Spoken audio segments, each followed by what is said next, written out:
vous avez cliqué sur cette vidéo, c'est parce que vous savez comment jouer à Seven Wonders Duel. C'est peut-être même votre jeu préféré au monde. Peut-être même que vous l'appelez juste Duel parce que vous n'avez pas le temps de finir une phrase au complet. Mais pour vous, savoir comment jouer, c'est pas suffisant. Vous voulez maîtriser chacune des cartes de la boîte, comprendre toutes les mécaniques, la synergie des cartes, leurs moindres secrets. Vous êtes au bon endroit. Duel est un jeu qui se joue entre deux ennemis depuis 2015, créant même la sueur mythique des deux hommes les plus sexy du monde du jeu de société français et édité par des fans de guacamole. À votre tour, vous prenez une carte disponible dans la pyramide ou vous l'achetez pour faire 2 sous, ou 3, ou 4, parce que vous êtes trop nice avec vos petits bâtiments commerciaux, là.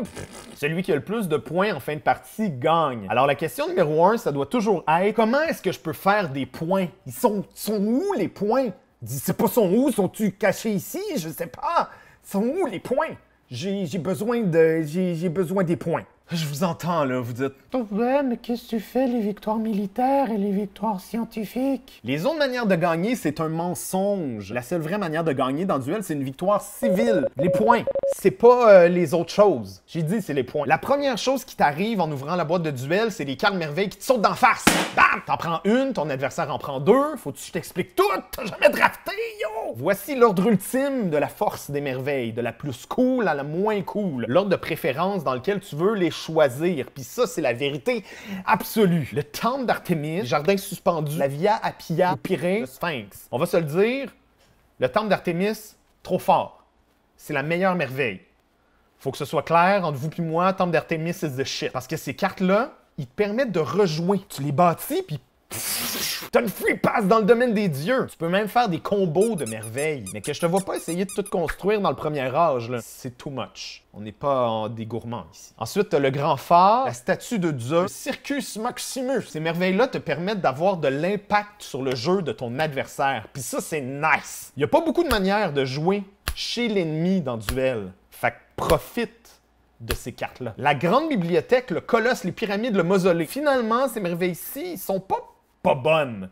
Ils sont bonnes des fois, dans certaines circonstances. Si tu vois par exemple que le jeton progrès stratégie est disponible, ça se peut que le colosse ait envie de visiter la grande bibliothèque.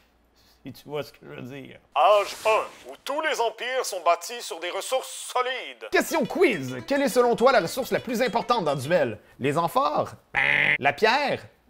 Le bois? La ressource la plus précieuse dans Duel, c'est l'information.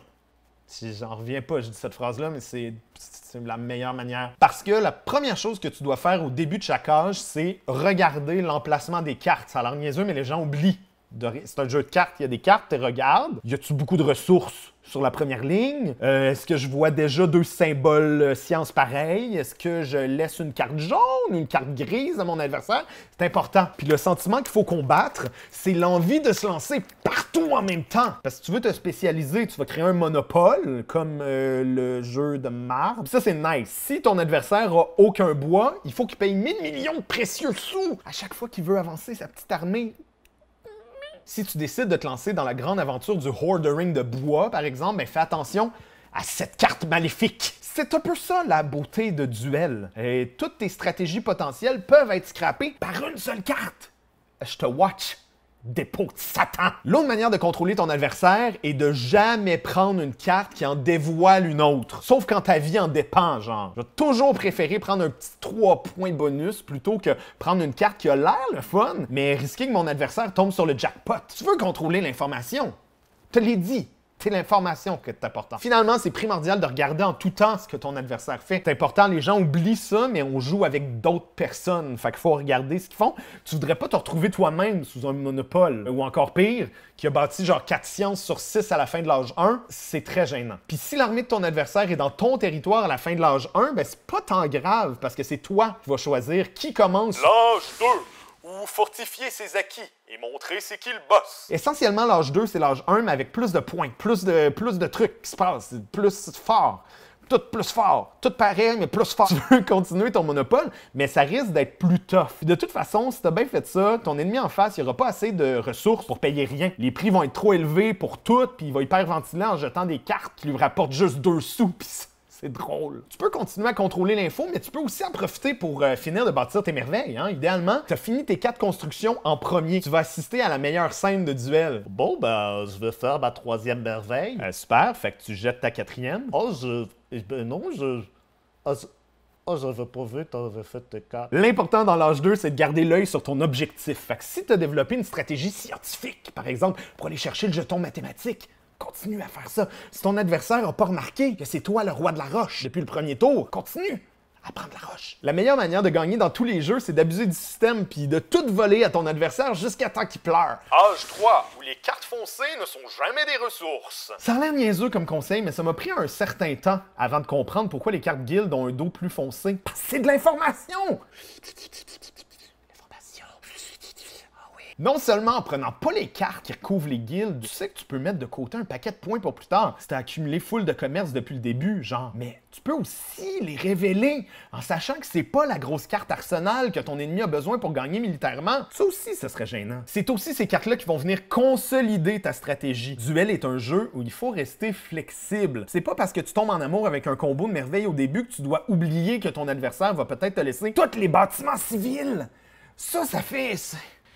C'est où ma calculatrice? 80 points! C'est beaucoup de points! Faut rester à l'affût des opportunités, des informations puis des choix tactiques qui s'ouvrent à toi, tout en essayant de corder ton bois serré dans ton sexy dépôt de bois. C'est comme ça qu'on gagne à Seven Wonders Duel! C'est toi de trouver l'épisode de jour du Popoche? Sonne la cloche! Sonne la cloche! On parle de jeu, like-nous, commande, suis-nous! Ouais. Sonne la cloche! Sonne la cloche! Partage à tes amis, partage à ta mamie, ouais. Sonne la cloche! Sonne la cloche! Comment ton ouais, fais le mon kiki! Sonne la cloche! Sonne la cloche! Sonne la cloche comme quand Jésus a sonné à la porte pour aller souper chez Zachée.